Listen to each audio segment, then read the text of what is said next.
Welcome student. इस video में हम नाइजर आइजर जो हमारी सीरीज चल रही थी उसका लास्ट वीडियो देख रहे हैं। लास्ट वीडियो में हमने आइजर के ऊपर डिस्कशन किया था। इस वीडियो में नाइजर के ऊपर डिस्कशन करेंगे और उसके साथ एक और एग्जाम है, एक और इंस्टीट्यूट है, वो दोनों नेक्स्ट एग्जाम के अंदर आते हैं। So NISER is national institute of science education and research. It is situated in at Bhubaneswar, Odisha, and this is University of Mumbai, Department of Atomic Energy, Center of Excellence in Basic Science। तो ये दो अलग अलग institute है और सिर्फ दो ही institute है पूरे इंडिया में। ये एक सेपरेट इंस्टीट्यूट है, ये एक सेपरेट इंस्टीट्यूट है और नेक्स्ट एग्जाम के अंतर्गत दोनों के अंदर एडमिशंस होती है। National entrance and screening test, NEST। ठीक है, तो बहुत इंपॉर्टेंट है। इसी से समझ में आ जाता है कि पहली बात तो नेशनल लेवल का इंस्टीट्यूट है, सेकंड थिंग एक इंस्टीट्यूट है पूरे इंडिया में, तो ऑटोमेटिकली समझ में आ जाता है कि सीरीज मतलब ये कितना इंपॉर्टेंट रहेगा। तो शुरू करने से पहले एक तो जो कुछ न्यूज़ आ रही है रिलेटेड विद जेई, सो ये कंफर्म हो गया। मैंने पीछे भी वीडियो में बताया था, आई थिंक 3 वीक्स बैक मैंने जो वीडियो दिया था स्ट्रेटेजी का 2022 स्टूडेंट के लिए, तो एग्जैक्टली वही चीज़ कल टाइम्स ऑफ इंडिया में डिस्प्ले हुई है कि 2022 का जो अटेम्प्ट है वो 4 अटेम्प्ट लेकिन फरवरी से चालू नहीं होगी, वो मार्च से चालू होंगे, जो हमने 3 वीक्स बैक ही दिया था because of the elections, the major 5 elections in the upcoming month. That is the same reason they have also given in the yesterday's news. तो क्योंकि मार्च में एग्जाम होने की एक्सपेक्टेशन है, वो भी थोड़ा सा डिले हो सकती है बिकॉज ऑफ द बोर्ड को बहुत ज़्यादा डिले नहीं कर सकते। सो तो भी टेंटेटिवली जो एक ओपिनियन मुझे लगता है वो ये लगता है कि मार्च के फर्स्ट वीक में पहला अटेम्प्ट हो जाएगा और फिर अप्रैल के एंड में सेकंड अटेम्प्ट होगा और जो बीच में 45 डेज की गैप रहेगी उसमें बोर्ड होगा। ऐसा टेंटेटिव हो सकता है, बट इतना कंफर्म है जो मैंने उस समय डिस्कस किया था कि फरवरी में नहीं होगा। So just keep have a faith on us, और जो भी हम बताते हैं कुछ ना कुछ इसमें पॉइंट रहता है और लॉजिकली अभी तक के वही चीज़ कंक्लूड हुई है। सो काफ़ी लोगों ने उसके ऊपर फेथ किया है और उस चीज़ को फॉलो किया है। So thanks for keeping faith on me. आगे भी आने वाले समय में इस तरह के जो भी पॉसिबिलिटीज़ रहेगी, टेंटेटिव पॉसिबिलिटीज़ रहेगी, वो मैं थ्रू कमेंट या थ्रू पर्सनल मैसेज जो है बताते रहता हूँ। आते हैं इसके ऊपर नाइजर के ऊपर, लेकिन इसको शुरू करने के पहले एक स्टोरी बताना चाहता हूँ। स्टोरी बहुत ज़रूरी है इस मोमेंट पर बिकॉज काफ़ी कन्फ्यूज़न है। हम लोग सिर्फ एडमिशन लेना चाहते हैं, IITs में नहीं हुआ तो चलो यहाँ कर लेते हैं, वहाँ कर लेते हैं, हम कॉम्प्रोमाइज़ करे जा रहे हैं। हमको तो ऊपर से मम्मी पापा ने बोला है कि लेना ही है सर एडमिशन एक्सेट्रा एक्सेट्रा। तो यार देखो, ये चीज़ मत करो, कॉम्प्रोमाइज़ मत करो, किसी एक को टारगेट करो। ठीक है, काफ़ी बच्चे मुझे पूछते हैं सर जेई नहीं हुआ तो नाइजर या आइजर इजी एग्जाम है, तो आइजर इजी एग्जाम नहीं है। पहली बात तो दोनों का मतलब जो आउटकम है वो अलग अलग है। ये हार्डकोर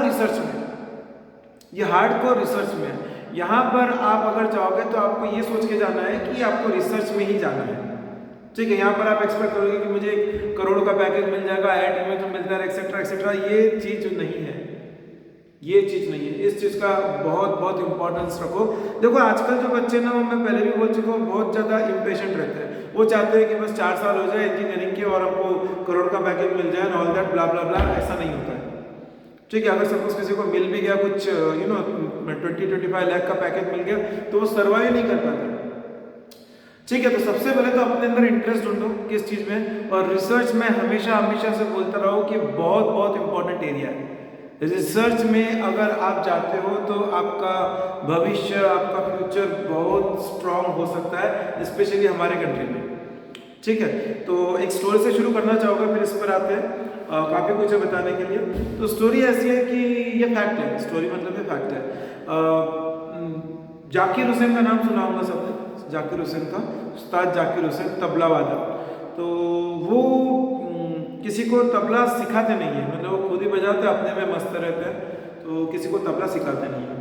तो एक आया स्टूडेंट उनके पास, और उस स्टूडेंट ने बोला कि मुझे तबला सीखना है। वो बोले यार मैं तो सिखाता नहीं तबला। तो बोले नहीं, मुझे आपसे सीखना है, आपके चार्जेस क्या है, आप मुझे आपकी कंडीशन बता, मैं आपके हिसाब से करूँगा। तो इनको थोड़ी मस्करी सूझी, तो ये बोले कि ठीक है भाई, अब तो जिद कर रहा है तो बता देता हूँ। तो पहली बात तो तुझे तबला सीखने को 5 साल लगेंगे, ये टेस्ट कर रहे थे उसको। तो बोले ठीक है डन, 5 साल मैंने आपको दिया, आप जो समय बोलोगे वो, और आपकी फीस कितनी है? तो बोले 5 लाख रुपए लगे। तो उसके पहले की स्टोरी बता देता हूँ। तो यह आया जब बच्चा उनके पास स्टूडेंट, तो उसने बताया कि मुझे तबला सीखना है। बोले क्यों इतना इंटरेस्ट क्यों? तो बोले मुझे बहुत इंटरेस्ट है। तो बोले इसके पहले कभी सीखा था क्या? तो बोले हाँ मैं सीखा था, एक जगह किसी के पास गया था, 5-6 महीने 8 महीने काम सीखने की कोशिश करी, लेकिन मुझे कुछ पसंद नहीं आया तो मैंने वहाँ छोड़ दिया। तो फिर यहाँ पर आया और मुझे आपसे सीखना ही सीखना है, मुझे बहुत इंटरेस्ट है। तो इन्होंने वो स्टोरी सुनने का ऐसे चार्जेस बताए 5 लाख रुपए। तो इसने उसको भी डर कर दिया, हाँ ठीक है कोई इशू नहीं है, मुझे कोई प्रॉब्लम नहीं है। तो ठीक है भाई। जब वो जाने लगा तब एक और छोटा बच्चा आया 12-13-14 साल का, और वो भी इनके पास आके बैठा और इनको बोला कि मुझे भी सीखना है। तो ये बोले कि यार मैं तो सिखाता नहीं हूँ। नहीं बोले मुझे सीखना है। बोले मैंने आपका बहुत नाम सुना है कि आप बहुत अच्छा सिखाते, मतलब आप बहुत अच्छा तबला वादक हो, उस्ताद जाकिर हुसैन बोला जाता है। तो बोले ठीक है, बोले सीखना है तो मेरी कंडीशन पर सीखना पड़ेगा। तो बोले ठीक है। तो बोले समय लगेगा 1 साल और फीस लगेगी 1 लाख रुपए। तो ये जो दूसरा बंदा था जो पहले बैठा था वो तो एकदम बोले तुमने जाती है? बोले सर आप उस्ताद आप मेरे ऊपर जाती कर रहे हो, आपने मुझे 5 साल और 5 लाख रुपए मांगे और आप इसे 1 साल और 1 लाख रुपए में मैनेज कर रहे हो, मतलब हो रहे हो। तो जाकिर हुसैन साहब ने क्या बोले साथ में लेकर जाना। उन्होंने बोला देख बोले मैंने इसको 1 साल और 1 साल बोला और 1 लाख रुपए बोला क्योंकि मुझे इसको डायरेक्ट सिखाना है, लेकिन तेरे साथ बोले मुझे 4 साल और 4 लाख रुपए इसलिए लगे, मुझे एक्स्ट्रा ले रहा हूँ मैं तुझसे क्योंकि मुझे पहले तूने जो 6-8 महीने में सीखा है उसको जीरो पे लाना है, उसको जीरो पे लाना है। देखो ये मर्म बहुत बड़ा है, एग्जाम्पल बहुत छोटा है लेकिन मर्म बहुत बड़ा है। तो एक्चुअली ये जीरो पे लाना मतलब वो पुराने वाले टीचर ने अच्छा सिखाया बुरा सिखाया, मैं उसकी बातें नहीं कर रहा हूँ। आप आपका ले सकते हो, जेई की ट्यूशन पहले कहीं और थी और या फिर और किसी चीज़ की ट्यूशन कहीं और थी तो उसने अच्छा सिखाया बुरा सिखाया, वो नहीं। यहाँ पर मर्म कुछ और है। मर्म ये है कि आपके अंदर जो निगेटिव क्वालिटी है सबसे पहले उसको वो कहना चाहते हैं कि थ्रेशोल्ड करना पड़ेगा, उसको एक लेवल पे लाना पड़ेगा, क्योंकि हर एक के अंदर निगेटिविटी भरी हुई है किसी न किसी टाइप की।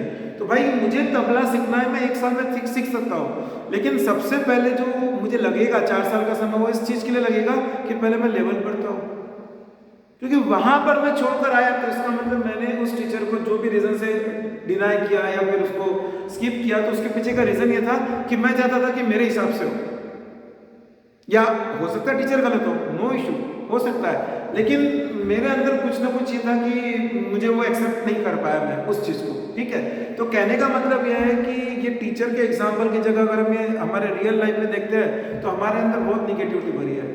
हम हमेशा ही सोचते रहते हैं ऐसा नहीं हो सकता, वैसा नहीं हो सकता, ये क्रैक नहीं हो सकता, वो क्रैक नहीं हो सकता, वही चीज़ इम्पेशंस, हम समय नहीं देना चाहते। तो इसी स्टोरी से जुड़ी हुई एक और स्टोरी है। मतलब मुझे एक ये सेमिनार में सुनने को मिली थी। तो स्टोरी ऐसी थी कि एक इंसान था, उसका कोई फ्रेंड मुंबई में रहता था, तो वो मुंबई गया कोई काम से, तो वो फ्रेंड क्या रुका आपने, तो वो फ्रेंड से बातचीत वगैरह चल रही थी एक्सेट्रा एक्सेट्रा। तो फ्रेंड बोले कि यार कैसा चल रहा है, बातचीत चल रही उनकी आपस में रात के खाना खाने के बाद।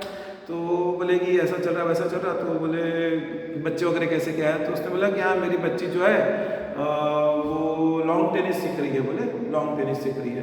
तो बोले यार बोले मज़ा नहीं आ रहा, लेकिन बोले यानी कैसा है, बोले कि मुंबई में इतना स्कोप नहीं है, बोले मतलब लॉन टेनिस वगैरह को स्कोप नहीं है, स्पोर्ट्स वगैरह को इतना स्कोप नहीं है, मतलब क्या बोलेगा उसको कि क्लब नहीं है एक्सेट्रा एक्सेट्रा। तो मैं सोच रहा हूँ यार बोले कि ये मुंबई से शिफ्ट करूँ, बहुत टफ डिसीजन है मेरी पूरी, मतलब नौकरी जो है एक्सेट्रा एक्सेट्रा सब कुछ मुंबई में, घर वगैरह, तो ये बहुत बड़ा डिसीजन हुआ कि मुझे मुंबई से शिफ्ट होकर बैंगलोर जाना पड़ेगा, बिकॉज बैंगलोर में थोड़ा स्पोर्ट्स को लेकर एक अच्छा है एक्सपोजर, तो बैंगलोर शिफ्ट होना पड़ेगा। तो फिर इस व्यक्ति ने बोला कि यार फिर कोई बात नहीं है, बोले इतना तो चलता ही है, बोले फिर किसकी वेट कर रहा है, बोले अपने बच्चे के लिए कुछ करना ही चाहिए, बोले कोई बड़ी बात नहीं है, बैंगलोर में जॉब वॉब ढूंढ ले, बोले मिल जाएगा तुझे, और उसको वहाँ पे ट्रेन करा। तो बोले ठीक है, बोले मैं देखता हूँ, बोले तो हो गया, वो उसका कुछ मैनेज कर लिया, उसने बैंगलोर चले गया। वो तो बैंगलोर चले गया, तो इस पहले व्यक्ति का समाव कुछ सालों बाद 2 साल 3 साल बाद वापस से मौका मिला बैंगलोर जाने का।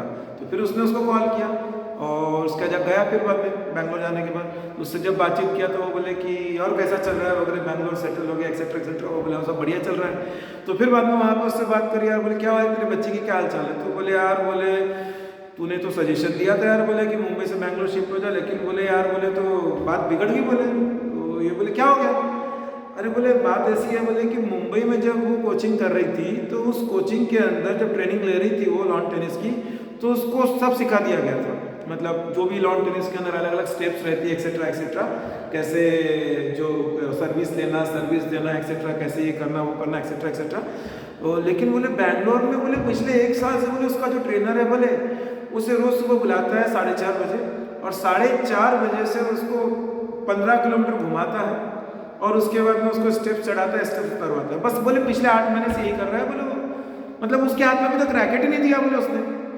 तो ये पहला व्यक्ति हंसने लगा, बोले ये बोले समझ ले बोले ये तू बहुत अच्छी जगह बहुत अच्छे ट्रेनर को तूने अपनी लड़की दी बोले, क्योंकि बोले अगर वो सब सर्विस वगैरह लेना वगैरह मुंबई में सीख के रहती बहुत जल्दी भूल जाती थी बोले, लेकिन ये जो है ये उसको उस लेवल पर लेकर जा रहा है कि कल को जब वो लॉन टेनिस खेलने जाएंगी तो उसके बॉडी का क्या रिस्पॉन्स होना चाहिए, उस बच्चे के बॉडी का क्या रिस्पॉन्स होना चाहिए, ये उसकी तैयारी है।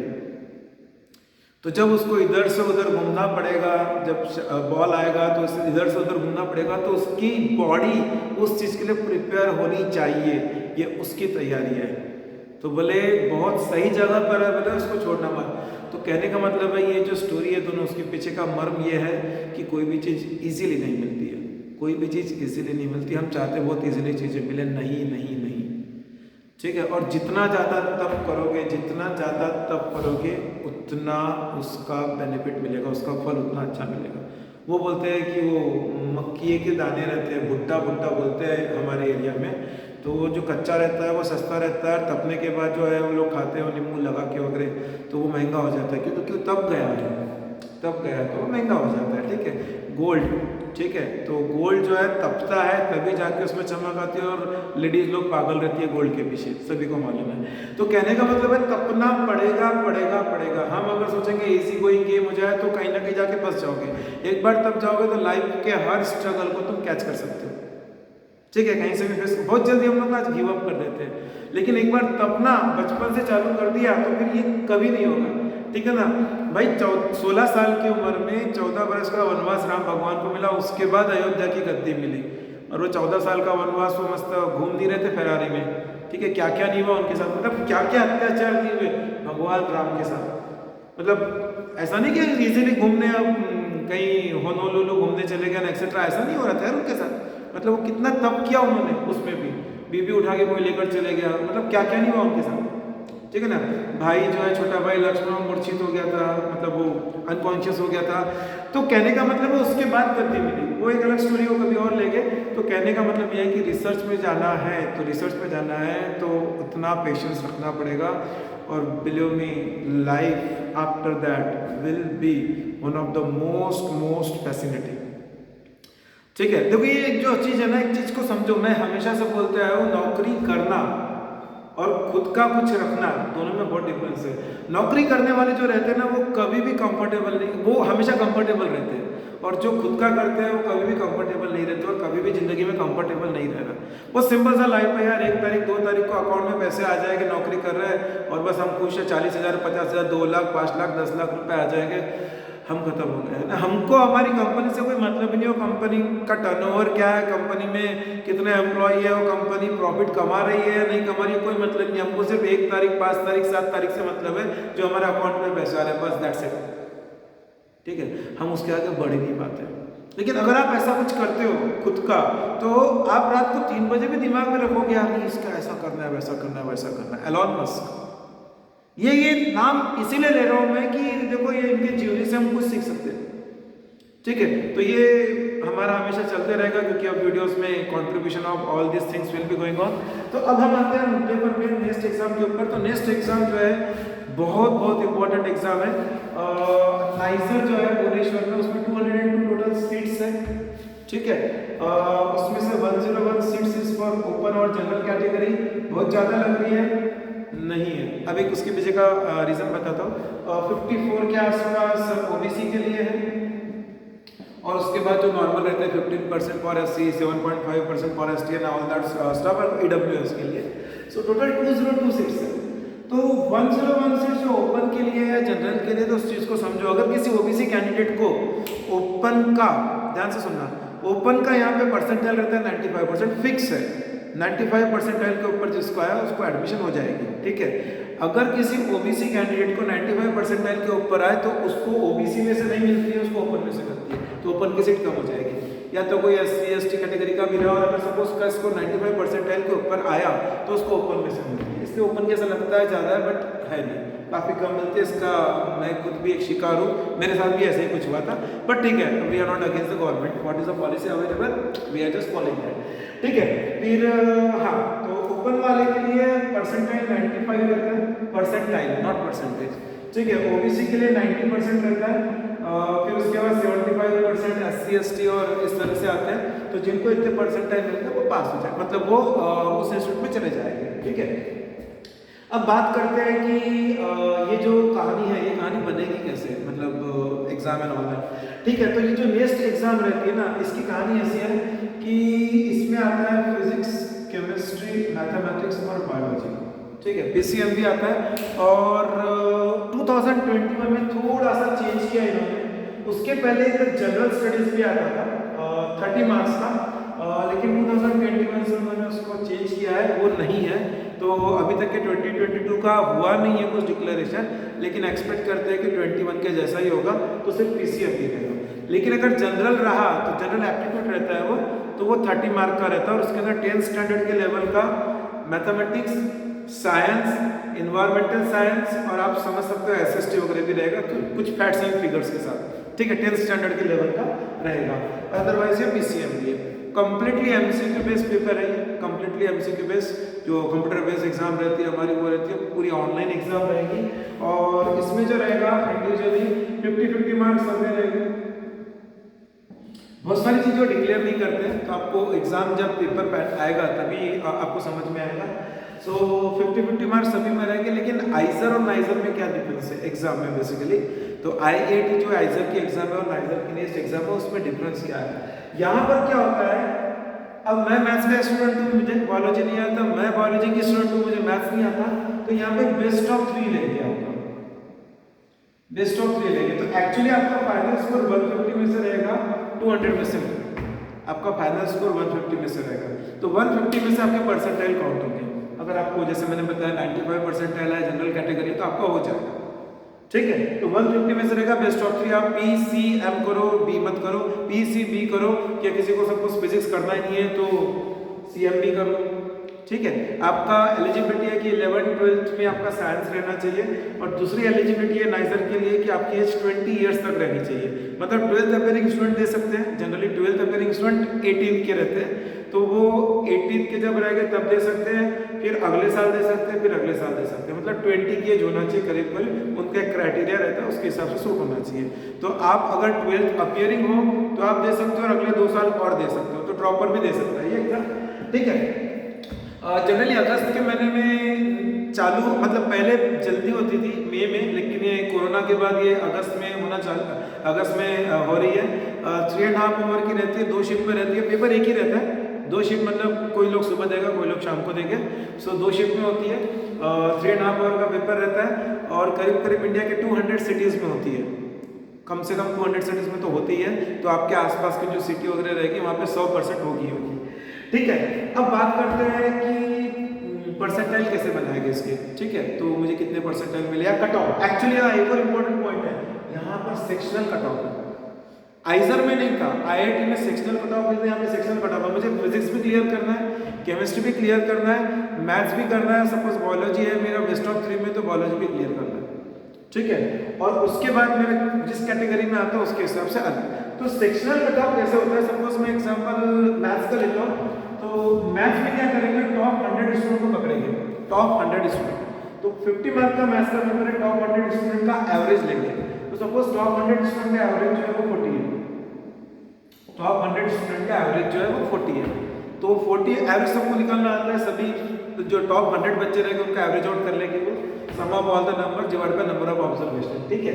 तो वो 40 है, तो ये क्या करेंगे 40 का 20% लेंगे, 40 का 20% लेंगे, तो 40 का 20% कितना होता है 8 मार्क्स। तो cut off for maths is इतना सिंपल है 8 मार्क्स, ठीक है। Cut off for maths is वैसे ही केमिस्ट्री, वैसे ही बायोलॉजी, वैसे ही फिजिक्स, इस तरह से इनका कट ऑफ डिक्लेयर होता है सेक्शनल कट ऑफ।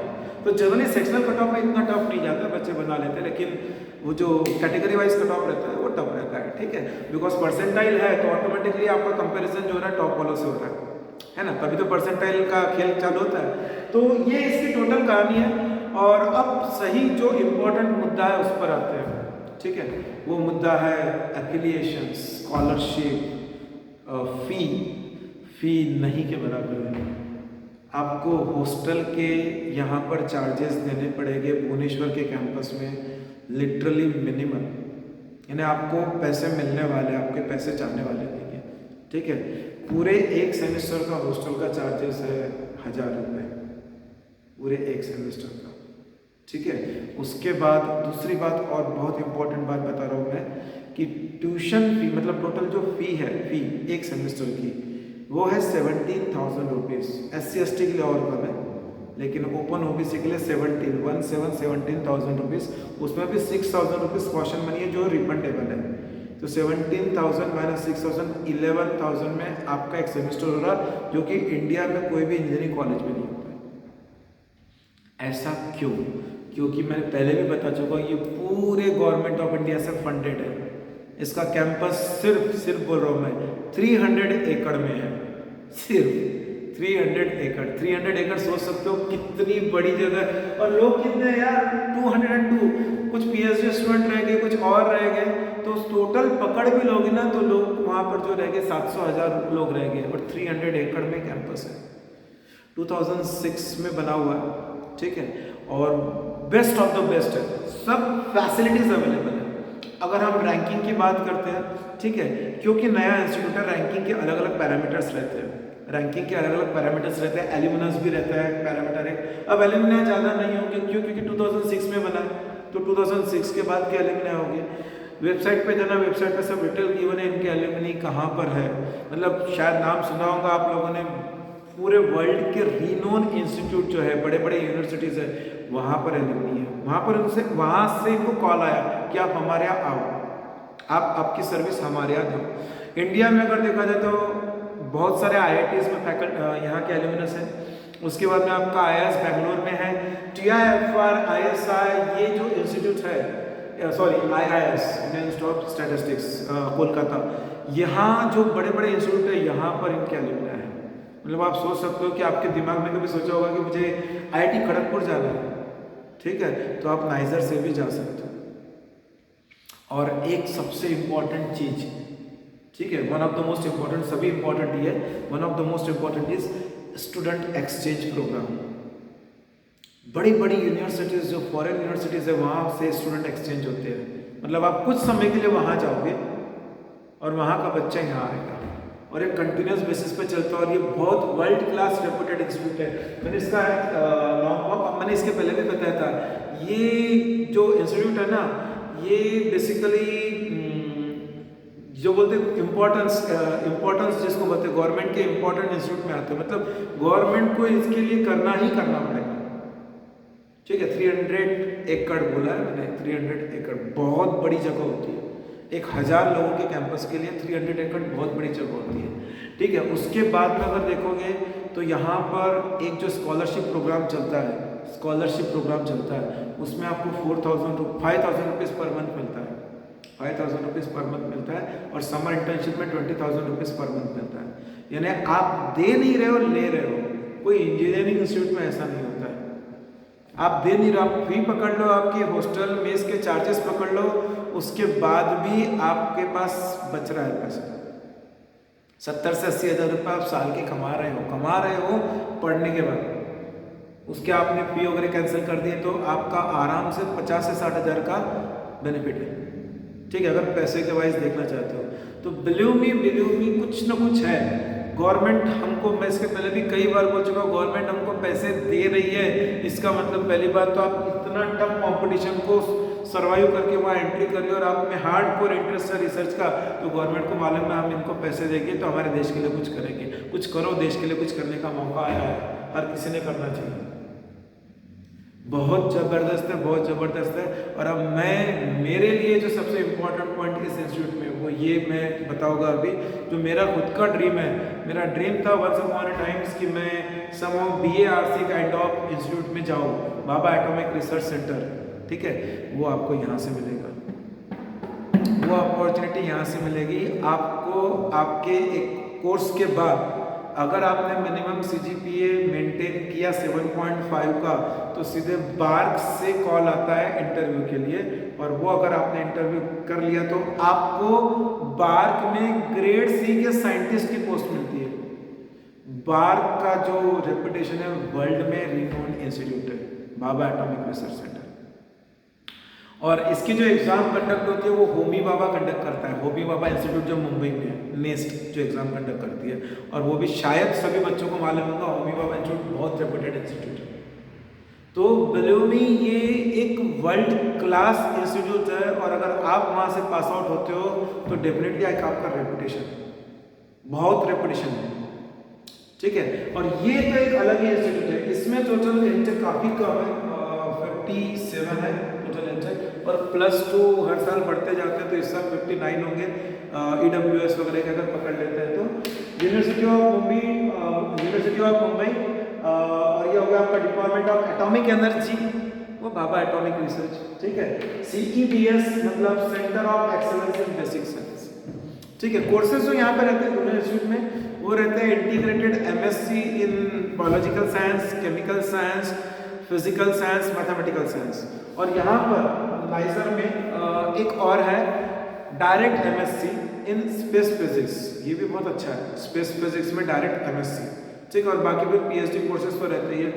आपको इतने रिसर्च पेपर मिलेंगे, आपके जो सीनियर रहेंगे वो PhD होल्डर रहेंगे, तो आपको उनके साथ मिलेगा। और मेरे लिए तो सबसे इम्पोर्टेंट रहेगा यहाँ पर faculties, world class faculties, world class faculties, इतनी जबरदस्त फैकल्टीज रहेगी जिसकी कोई हद नहीं। मतलब आप जब उनसे इंटरेक्शन करोगे तो आपको पता चलेगा। ऑन अ लाइटर नोट मैं बोलना नहीं चाहता हूँ इस वीडियो में, लेकिन एक एग्जांपल बस रिसेंटली चालू है, इसलिए मैं यहाँ पे कोट करना चाहूँगा। वो आजकल न्यूज़ चल रही है कि वो यूपी में कहीं पर रेड पड़ी तो बहुत करोड़ पैसा मिला, 200 करोड़ 300 करोड़ ऐसे कुछ न्यूज़ चल रही है। तो मैंने भी थोड़ी स्टडी करी उस बंदे की, पीयूष जैन नाम का जो बंदा है, वो MSc इन केमिस्ट्री है, उसका भाई MSc इन केमिस्ट्री है, दोनों की वाइफ MSc है, ठीक है। तो ये सब MSc इन केमिस्ट्री जो स्टूडेंट है, ये लोग करते क्या थे, इनके पास पैसा कहाँ से आया, ये खुद के केमिकल्स बनाते थे। और ये जो पान मसाला वगैरह रहता है ना, जिसमें सेंट वगैरह आती है एक्सेट्रा एक्सेट्रा, उसमें केमिकल्स बना के बेचते थे, ये उसका पैसा है। देखो वो होशियार था यार, इसका मतलब वो केमिकल्स बना के कोई खरीद रहा है उससे। ये जो हमारी सोप रहती है, साबन में स्मेल आती है, तो क्या केमिकल डालना साबन में स्मेल आने की, ठीक है। तो ये उसके पीछे ये लोग रहते हैं, ठीक है। वो फ्लेवर जो आता है उसके अंदर, एक वो शिखर पान मसाला कोई आता है, उसका ऐसा बोलते हैं कि जब मैंने स्टडी किया इनकी, तो शिखर पान मसाला वाले को इन्होंने अपना केमिकल फार्मूला बेचा 100 करोड़ रुपीज़ में, ऐसा बोलते हैं, ठीक है। जो मैंने सुना, जो देखा, वो मैं बता रहा हूँ, ठीक है। तो 100 करोड़ तो ऐसे आ गए। तो देखो रिसर्च, मैं ये नहीं बोलूँगा कि आप वैसे बनो, मैं सिर्फ बता रहा हूँ इम्पोर्टेंस, ठीक है। वैसा बिल्कुल नहीं बनना है हमको, लेकिन एक बता रहा हूँ रिसर्च का इम्पोर्टेंस, ठीक है। तो कहने का मतलब यह है कि बहुत इम्पोर्टेंट एग्जाम है और लाइफ चेंजिंग एग्जाम है, आपकी लाइफ लिटरली चेंज कर देंगे। और इसके तो क्या ही कहना है, यूनिवर्सिटी ऑफ मुंबई यार, मुंबई चारों ओर आपको यहाँ पे फैकल्टीज कहाँ से आती है, यहाँ पे तो परमानेंट फैकल्टी वहाँ रहती है। ये तो यूनिवर्सिटी ऑफ मुंबई का है, देखो यहाँ पे फैकल्टीज कहाँ से आती है, नाम सुन लेंगे, TIFR, Tata institute of fundamental research, आपका होमी भाभा इंस्टीट्यूट, वहाँ से फैकल्टी आती है, मुंबई यूनिवर्सिटीज़ की फैकल्टीज आती है, ठीक है। IISB से फैकल्टीज आती है, IIS बैंगलोर से आती है, ठीक है। यहाँ पर जो फैकल्टीज आती है, और क्या क्या नाम ले लूँ मैं, मतलब जो best of the best institute है वहाँ की फैकल्टीज आती है यहाँ पर। और क्या चाहिए लाइफ में, और क्या चाहिए लाइफ में। और इनके जो प्रोग्राम चलते रहते हैं साल भर में, मतलब जो अलग अलग इंस्टीट्यूट, अलग अलग लेवल पर जो प्रोग्राम चलते रहते हैं, वो वर्ल्ड क्लास है। और मैंने institute the infrastructure is the world famous infrastructure, library, lab इतनी वर्ल्ड क्लास है कि आप टिप ऑफ फिंगर पे वर्ल्ड की कोई बुक भी बुला सकते हो वहाँ पर। मतलब सिर्फ अगर मुझे कहना है कि अगर यहाँ पर कोई प्रॉज एंड कॉन्स में अगर कॉन्स बोलना है तो मुझे कॉन्स दिखते हैं, एक ही कॉन्स दिखता है, वो कॉन्स ये है कि पढ़ाई करना पड़ेगा, पढ़ाई करना पड़ेगा और कुछ नहीं। मॉर्निंग क्लासेस, लंच टाइम, फिर क्लासेस, रिसर्च में जा रहे हो यार, रिसर्च में जा रहे हो। दिन खप जाते थे, वो स्टोरी सुनाया था मैंने कभी किसी को, हमारे जो जिसको मैं अपना आइडियल मानता हूँ, हमारे अब्दुल कलाम सर, तो वो 3 दिन तक के वो मॉडल बनाने में अपना दिन खपा दिया उन्होंने, 3 दिन, ठीक है। क्योंकि वो मॉडल, अगर वो एरोप्लेन का मॉडल अगर बना के अपने IIT चेन्नई के फैकल्टीज को देंगे तभी उनको स्कॉलरशिप मिलने वाली थी। तो उनको ना दिन दिखा, ना रात दिखा, ना उनको टॉयलेट जाने का दिखा, ना खाना खाने का दिखा। ये रिसर्च का ये डेडिकेशन रहता है, ये डेडिकेशन रहता है। और ये डेडिकेशन के बाद APJ अब्दुल कलाम सर जैसा व्यक्ति बनता है जिसको कि अपने बर्थडे के दिन Switzerland national science day declare कराता है, Switzerland national science day declare कराता है उनके बर्थडे के दिन, ठीक है। ये रिसर्च का इंपॉर्टेंस है, ठीक है। तो एग्जाम के बाद में बताया इसमें 57 सीट रहती है, फिर अकॉर्डिंगली और ओपन वगैरह के लिए रहती है, काफ़ी कम सीट रहती है। और दोनों की मिला दी तो 202 + 57 259 260 के आसपास सीट है। और अपने अपने लेवल पर ये best of the best institute है। मुझे तो ये जो डिपार्टमेंट ऑफ एटॉमिक एनर्जी वगैरह दिखता है ना, तो ये पता नहीं, मुझे ऐसा लगता है कि पता नहीं, बहुत फैसिनेशन लगता है मुझे अंदर से, ऐसा लगता है कि यार कब मौका मिलेगा, ठीक है। मेरा ड्रीम था वहाँ से कुछ करना, लेकिन वो ड्रीम पूरा नहीं हुआ। लेकिन एक ड्रीम जरूर पूरा हुआ कि मुझे, जब मैं मुंबई में था तब मुझे बाहर जाने का मौका मिला एक सेमिनार अटेंड करने के लिए। तो दैट वाज जिसको बोलते हैं लाइफ के 2 3 4 5 जो मोमेंट रहते हैं जो हमें हमेशा याद रहते हैं, तो वो मोमेंट हमेशा याद रहेगा, ठीक है। तो सोचो मैं 3 घंटे के एक सेमिनार को अटेंड करने के लिए बोल रहा हूँ कि मुझे लाइफ में हमेशा याद रहेगा। सपोज बाहर जैसी जगह काम करने का मौका मिले तो बारे न्यारे हो जाए, ठीक है। और वो देखो पैसा अपने आप आता है, वो जो हम सोचते हैं इतने लाख का पैकेज, उतने लाख का पैकेज, मम्मी को अपने रिश्तेदार को बताना है, पापा को अपने रिश्तेदार को बताना है कि मेरी बेटी का इतना पैकेज है, मेरे बेटे का इतना पैकेज है, ये सब चीज़ें दिमाग से निकाल दो, ठीक है। इंडिया में बड़े से बड़े रईस हो गए, ठीक है, लेकिन APJ अब्दुल कलाम एक ही है। क्या उनको पैकेज था? ठीक है, वो एक ऐसे इंसान थे कि उनको कौन पसंद नहीं करता था, देखो ये चॉइस हमारी, हमको क्या बनना है, ठीक है। पैसा कमाया जा सकता है, इज्जत कमाई नहीं जाती है, इज्जत मिलती है, ठीक है। तो आप ऐसा कुछ करोगे तो इज्जत मिलेगी, बढ़ेगी, ठीक है। तो ये सीरीज हमारी खत्म हुई है आइजर के ऊपर। इसके अलावा अगर किसी को और कोई पर्सनल लेवल पे डाउट है और इसके बारे में प्रिपरेशन एंड ऑल दैट के लिए अगर किसी को काउंसलिंग की जरूरत है, so feel free to talk with me. अभी कुछ दिन से प्रॉब्लम आ रहा है, काफ़ी जो कमेंट है वो शो हाइड हो रही है, शो नहीं हो पा रही है, कुछ मैं पहले भी डिस्कस कर चुका हूँ। तो कुछ प्रॉब्लम आ रहा है तो you can share it on my personal number, वहाँ से भी हो सकता है। बिकॉज ये पिछले वीडियो में तो काफ़ी प्रॉब्लम आया, मतलब फिर लोगों ने कमेंट करना ही बंद कर दिया। उनका ऐसा कहना था कि सर हमारी कमेंट डिस्प्ले नहीं हुई, ठीक है। तो वो एक इंटरनल उनका कुछ प्रॉब्लम होगा, उसमें हम कुछ कर नहीं सकते हैं, तो इट्स फाइन। मेरा एक मोटिव है, एटलीस्ट मेरे वीडियोस जा रहे हैं तो आप वीडियो देखो। व्यूज़ भी कम हो रहे हैं थोड़े, मुझे नहीं मालूम क्या रीज़न है, बट व्यूज़ भी जो है वो थोड़े कम दिख रहे हैं। I don't know what is the reason behind it, but that's a different issue. मुझे जो नॉलेज है मैं शेयर कर रहा हूँ, लोगों को बेनिफिट हो रहा है और लोग मुझे कॉल बैक कर रहे हैं या कुछ कमेंट कर रहे हैं या कुछ फीडबैक दे रहे हैं, मेरे लिए वही सबसे बड़ा अटेम्प्ट है, उससे ज़्यादा मुझे और कुछ नहीं चाहिए। So thank you very much. Next जो वीडियो रहेगा उसमें कुछ नया और लेकर आएंगे, कुछ और कॉलेजेस, कुछ और एग्जाम बची है और कुछ और नए कंसेप्ट लेकर आएंगे। Thank you very much.